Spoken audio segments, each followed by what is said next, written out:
Assalamualaikum warahmatullahi wabarakatuh, anak-anak.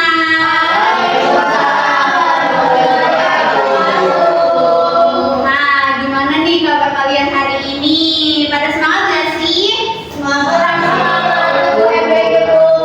Ya, kok kurang semangat sih? Kita harus semangat ya teman-teman, karena pada kali ini kita akan memulai pembelajaran. Nah, tapi sebelum itu lebih baik kita memulai pembelajaran dengan berdoa terlebih dahulu. Nah, Ibu minta kepada Baruna untuk memimpin doa pada hari ini. Silakan Baruna. Oke, untuk mengawali pembelajaran pada pagi hari ini, alangkah baiknya kita mulai dengan bacaan basmalah bersama-sama supaya apa yang kita pelajari hari ini dapat diperlancar oleh Allah Subhanahu wa taala. Bismillahirrahmanirrahim. Baik. Nah, sebelum kita mulai, Ibu mau presensi terlebih dahulu untuk teman-teman.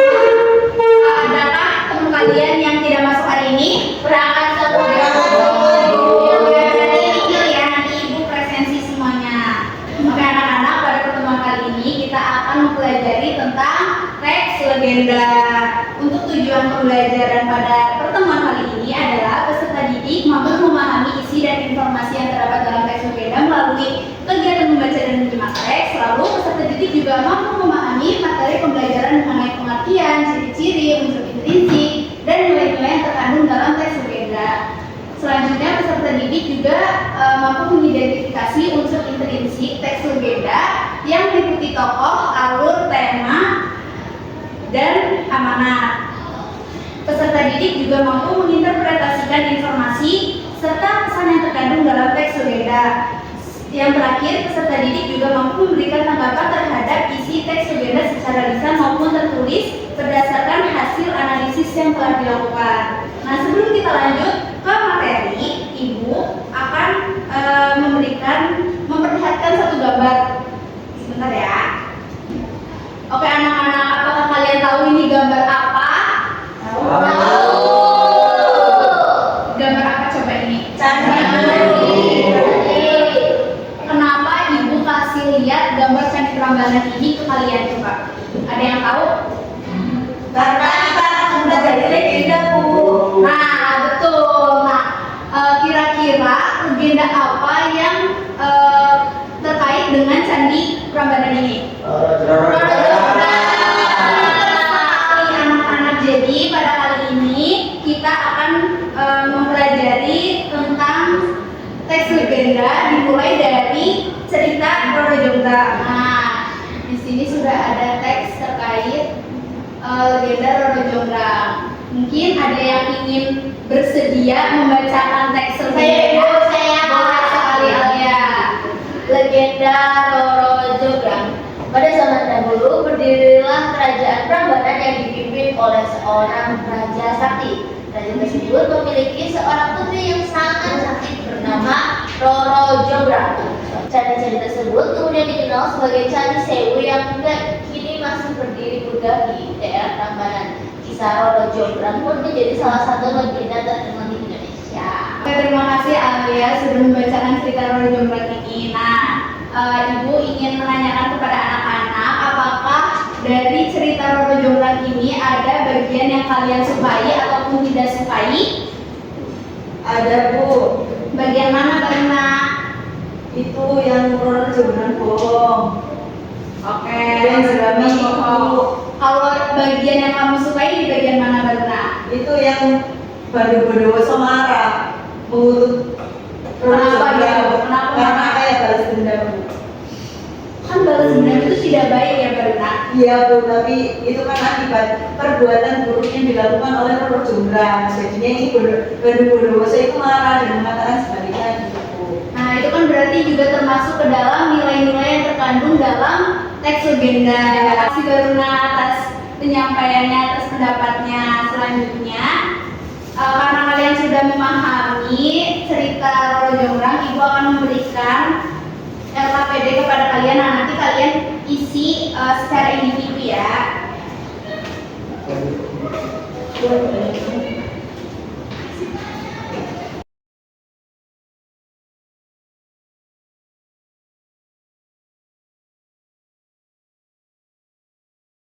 Anak-anak, apakah sudah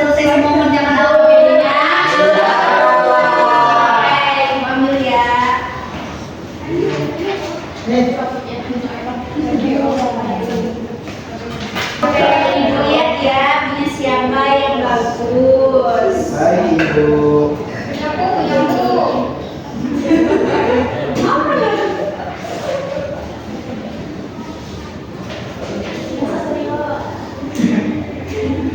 Oke, ini ada yang bagus nih, punyanya Satrio.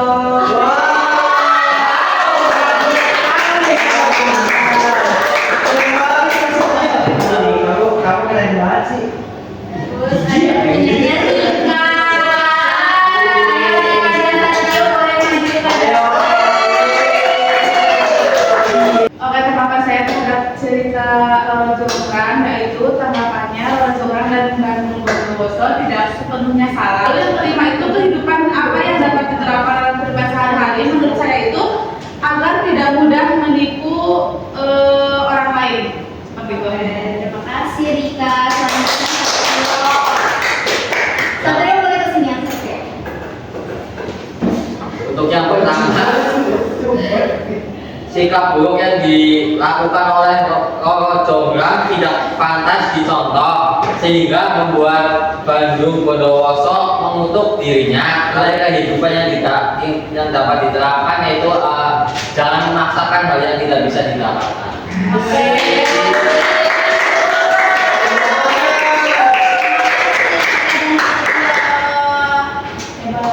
Hebat Saya dulu ya. Pak Rio. Nah, Iya. Oke anak-anak, karena tadi kita sudah mempelajari dan memahami terkait tanggapan dan kalian juga sudah memahami isi cerita Legenda Roro Jonggrang, juga kalian sudah memberikan tanggapan terhadap cerita tersebut. Ibu akan memberikan kalian LKPD yang kedua, yaitu kalian harus mengisi tentang unsur intrinsik dalam teks legenda. Nah, kenapa Ibu berikan terlebih dahulu LKPD-nya? Karena Ibu ingin mengukur pemahaman kalian tentang unsur intrinsik sebelum nanti Ibu akan memberikan materi. Baik Ibu. Ini dikerjakan secara kelompok ya. Dua orang. Ya Ibu. Dan ceritanya di Bali ya Bu. Cerita itu mengenal Kebo Iwa ya benar.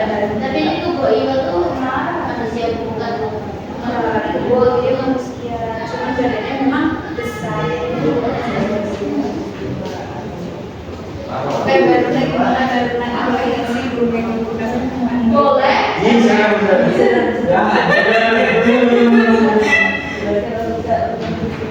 Aku jomblo ya Baruna.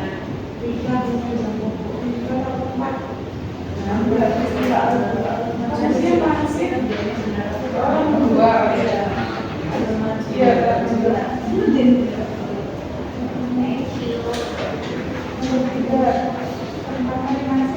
Gimana Satrio dan Ridwan?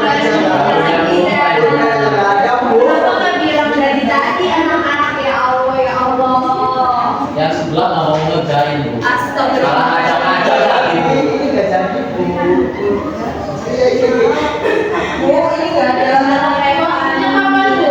Ya udah aja dari sana. Anak-anak apakah sudah selesai? Untuk setiap perwakilan kelompok boleh maju ya, satu orang aja. Oke, bisa dimulai dari Alia. Oke, nomor 1. Siapa tokoh utama dalam cerita legenda Kebo Iwa dan bagaimana watak tokoh tersebut? Dari legenda Kebo Iwa dan Danau Batu Sedang Gunung Batur, tokoh utamanya yaitu Kebo Iwa sendiri Ibu. Lanjut, sifatnya yaitu sepertinya udah marah dan rakus ini Kebo Iwa Bu. Oke, maka dari teman-teman kelompok lain ada yang jawabannya sama? Berarti betul ya jawabannya. Lanjut ke nomor 2. Kedua, jelaskan urutan peristiwa alur dalam cerita legenda Kebo Iwa secara singkat. Nah, di cerita Kebo Iwa ini menggunakan alur maju Bu. Ditunjukkan di kalimat saat itulah warga menimbunnya dengan batu kapur agar tidak lagi meresahkan. Oke, dari kelompok lain apakah ada yang sama atau tidak sama jawabannya?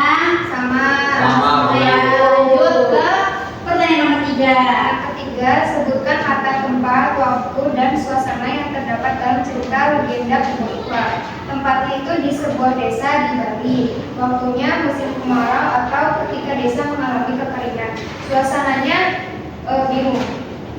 Bingung ya. Terus dari teman-teman kelompok lain apakah jawabannya sesuai? Selanjutnya yang keempat, apa tema utama dalam cerita legenda Gebong Iwa? Temanya itu keegoisan manusia. Oke, jawabannya sesuai nggak teman-teman? Lanjut ke pertanyaan terakhir. Amanat dari cerita legenda tersebut. Untuk amanatnya adalah kita harus bisa menahan diri. Beri tepuk tangan semuanya teman-teman. Ya, sama-sama Bu. Ini dikumpulkan ya Bu?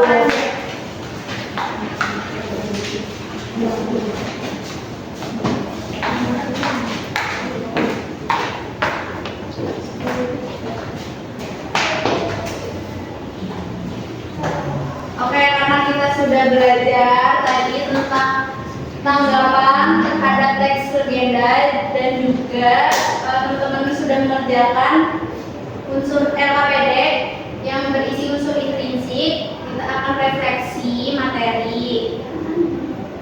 Refleksi materi untuk pengertian teks legenda sendiri adalah cerita rakyat yang dianggap benar-benar pernah terjadi dan biasanya berkaitan dengan asal-usul tempat, tokoh atau peristiwa penting pada masa lampau. Terus tadi juga di LKPD terdapat tokoh dan penokohan pada legenda Kobo Iwa dan Danau Batur, yaitu tokohnya adalah Kobo Iwa dan wataknya itu mudah marah dan rakus.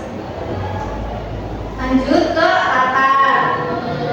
Pada legenda Kobo Iwa dan Danau Batur, latarnya adalah di sebuah desa di Bali. Untuk latar tempatnya di sebuah desa di Bali. Untuk latar waktunya adalah ketika desa mengalami kekeringan dan latar suasananya itu adalah bingung. Terus lanjut ke bagian alur. Nah, alur dalam legenda ini adalah rangkaian peristiwa yang membentuk jalannya cerita. Tahapan alur itu meliputi awal, tengah, dan akhir. Nah, pada legenda Kobo Iwa dan Danau Batur, alurnya adalah alur maju. Terus lanjut ke tema dalam teks legenda adalah gagasan pokok atau ide utama yang mendasari sebuah cerita. Nah, tema dalam legenda Kobo Iwa dan Danau Batur adalah keegoisan manusia. Untuk yang terakhir adalah amanat dalam teks legenda ialah pesan atau pelajaran yang ingin disampaikan pengarang kepada pembaca melalui cerita. Nah, amanatnya adalah janganlah kamu menjadi sosok yang tidak memanusiakan manusia. Pertemuan kali ini sudah berakhir, tapi sebelum itu Ibu ingin anak-anak mengisi lembar refleksi.